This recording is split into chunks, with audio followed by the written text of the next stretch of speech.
Alrighty, good morning everyone. I hope you're all having a blessed day today. We are back with the videos. I apologize for the lack of them the last couple days. I've been really deep diving into my program. It's very close to being done and I'm excited to announce it to you guys, but that's why I've been kind of slacking on the videos.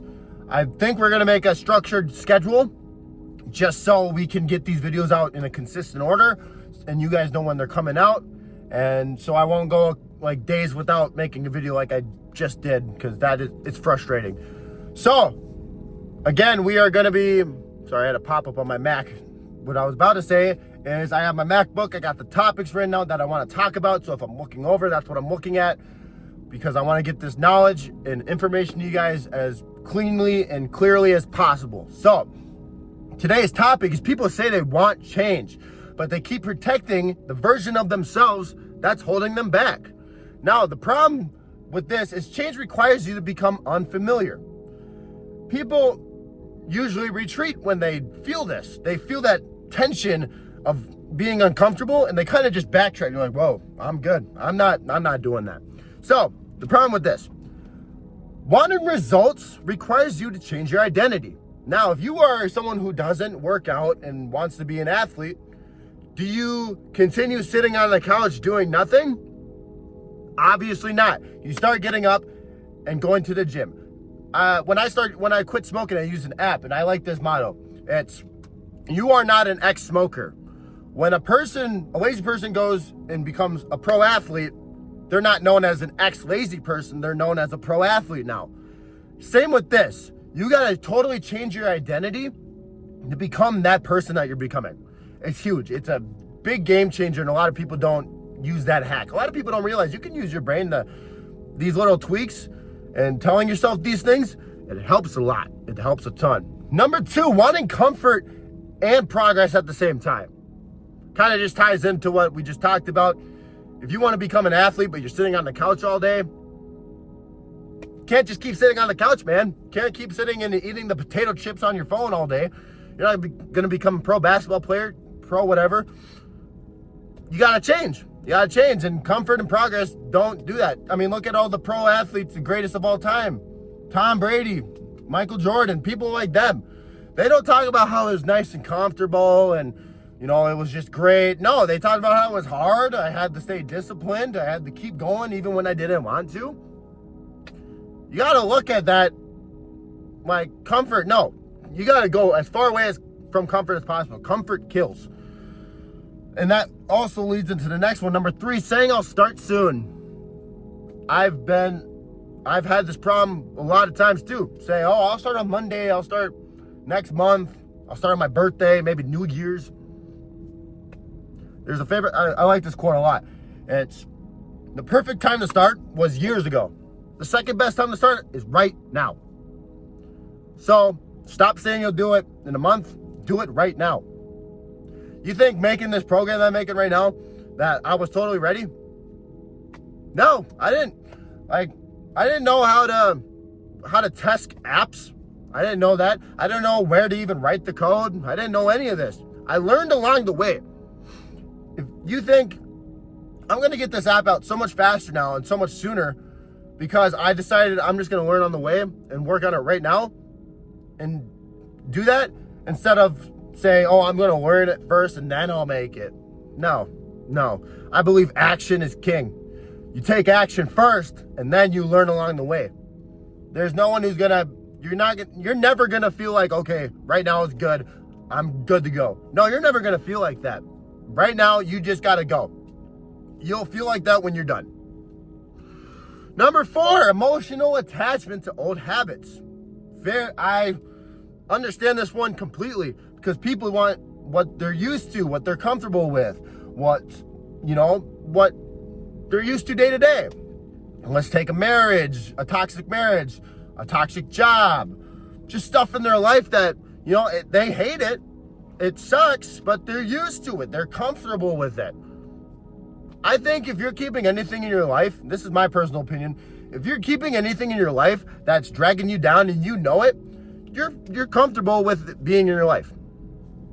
Unless you take action to get it out, just spit at the camera. But unless you take action to get it out of your life, you are just fine and comfortable with keeping it in your life. until you make that change. Number 5, avoiding boredom, pain, and repetition.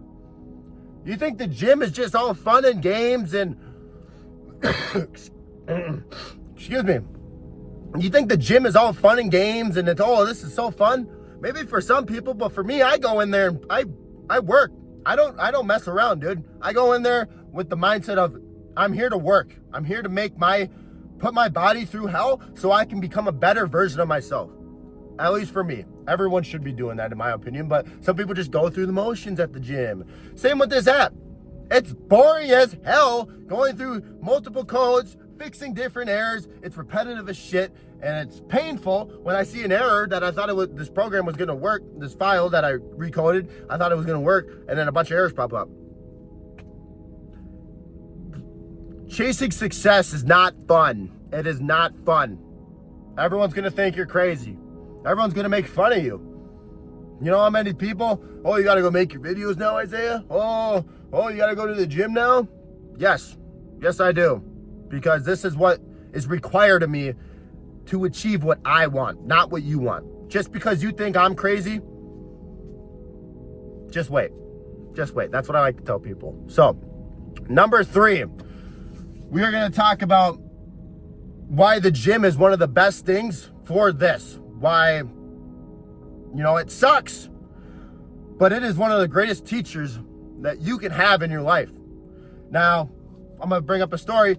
For example, about a year and a half, 2 years ago, I was in the gym every day, but I was seeing minimal progress. And also at the time, I was having my blood clot issues.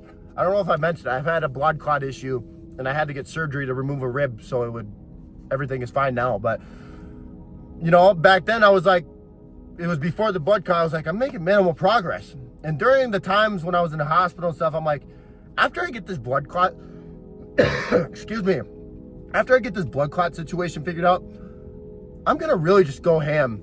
I'm going to create a new split. I'm going to really hone in my diet. I'm just going to get huge as hell, as big as I can be. And I went back and I changed my split up. I changed how I did things. I changed how I ate. And now I blew past that plateau. I was stuck at like 195 for like a year plus. I blew past that. I'm the strongest I've ever been. And that's why I always preach to people, find what works for you. Someone in the gym, isolation movements might be their king for them. Other people, compounds are the king for them.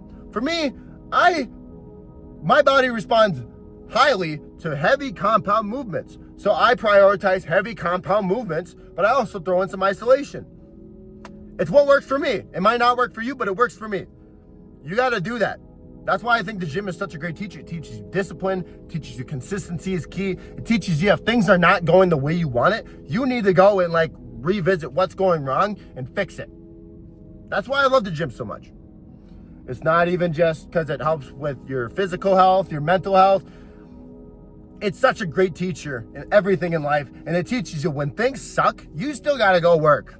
Otherwise, you're not going to get the physique you want or the strength goals you want. And that also ties into God calls us to do this. He calls us to be uncomfortable. He doesn't want you sitting in comfort.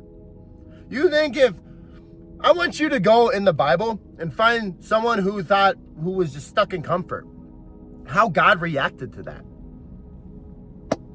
He doesn't want you. He doesn't call you, oh, you can just sit around all day. Just do what you want to do. No, he calls us to get up and work, worship him, build a relationship with him, and make ourselves the best that we can be. I say this to everyone. The reason why people reject Christianity so much is because it requires you to change. It requires you, if you have an actual faith and love for Jesus Christ, you're not going to say the same. You are going to change. Okay? It's obedience. Obedience to Christ. And a lot of people don't see that. They're stuck in sin and they're coping. Oh, God says faith is fine. If I have faith, I'm fine. A quote for that, Satan believed in God. Was Satan just believing in God enough for him to stay in the kingdom? No. He disobeyed God and got thrown out the kingdom. Same with you, bro. If you have a true change of heart, you are going to show it in your actions, okay? I view it like this. If I was in a relationship and the woman's like, oh, I love you so much. She was, let's say, she slept around a lot before our relationship. She's like, I'll stop doing that. I'll stop going to parties. If she's saying this, but still continues to do that, do you really think she had a change of heart and that she actually loves you? Obviously not. Okay? You need to put in the work. God calls you to do it. Okay? Now, what I want to talk about is what version of yourself are you protecting? You're protecting something. If you're stuck and you're chasing comfort and you're not doing what you know you should be doing, for one, that's God convicting you. In my opinion, if you feel that conviction of, this is wrong, man, I'm wasting my potential, that's God convicting you. That's God convicting you, man. You got to utilize it, for one. For two, you got to realize you're trying to protect a version of yourself that's trying to kill you, okay? You're trying to protect a version of yourself that's trying to kill you. I'm going to say it again so you get it in your head, okay? That version that wants comfort, wants you to just sit around, just relax, go party, man. That's the devil trying to kill you, bro. None of that's fulfilling. I like to point this out, okay? So yeah, when you're 21, partying, oh yeah, having a great time sleeping around, no one bats an eye, which I think people should, but they don't even care. Oh, he's a kid, he's fine. Why is it such a problem when a 40-year-old does it then? We should be having that same set of standards for the younger generation, because the younger generation is our future, for one. For two, they're wasting their prime years. The 20s are your prime years. You can make your prime years even later, but what I mean by 20s is your prime years. 20s is what sets you up for life. It can either set you up to be a loser, partier, just degenerate your whole entire life. Some people party in their 20s, do whatever, and they end up fine in their 30s and 40s. But I don't know many successful people that didn't work hard in their 20s to achieve what they wanted for the rest of their life. So stop protecting the version of yourself that is trying to kill you, bro. Stop doing it. Like my story with the gym where I went back and changed my split and stuff. Really deep dive and analyze yourself and look at yourself and say, what parts can I take out? What parts can I work on? What part do I need to really work on? And like in one of my other videos, it's going to be baby steps, man. Maybe one day you go to the gym for 10 minutes. Your first time ever, you just go for 10 minutes. Get some curls in. That is a huge step.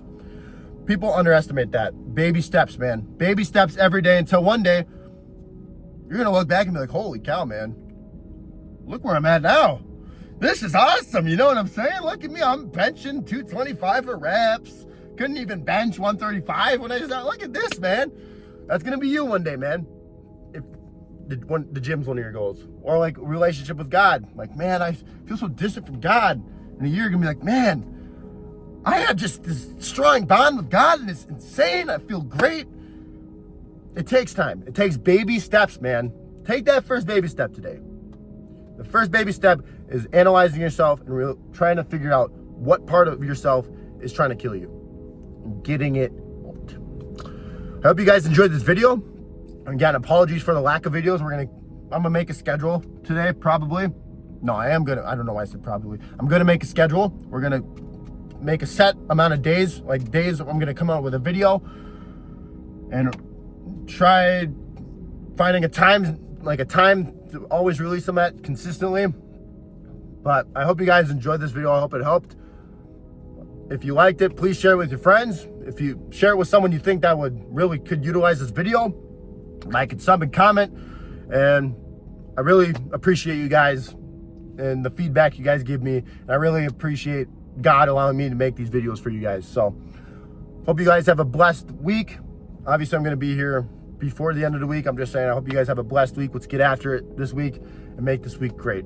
Love y'all.